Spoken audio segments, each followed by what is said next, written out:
Welcome to Sweet Life Beat Life. We hope this video helps.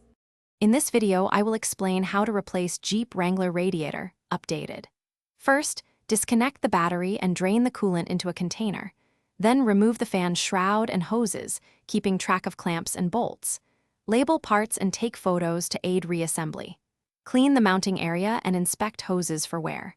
Have fresh coolant and a new thermostat ready so the reinstall goes smoothly and without surprises. Start by loosening hose clamps and removing the upper and lower radiator hoses carefully. Next, disconnect any transmission cooler lines and cap them to avoid fluid loss. Unbolt the radiator support brackets and gently lift the radiator straight up, avoiding bent fins. Set the old radiator aside and compare mounting points with the new unit. Replace worn hardware and clean the condenser area before installing the new radiator to ensure proper airflow. If you are finding this video helpful, please subscribe and like to support more guides. Quick recommendation: life's too short for cheap socks. Go darn tough with a lifetime warranty for comfortable, durable wear while you wrench.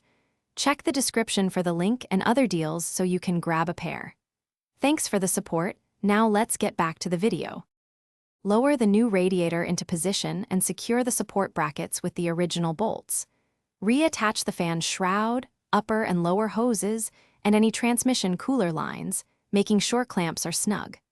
Reconnect the battery and add the recommended coolant mixture, then run the engine and bleed trapped air from the system until the thermostat opens.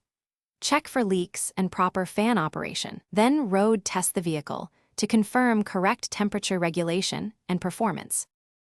Thanks for watching. Consider subscribing if we helped you.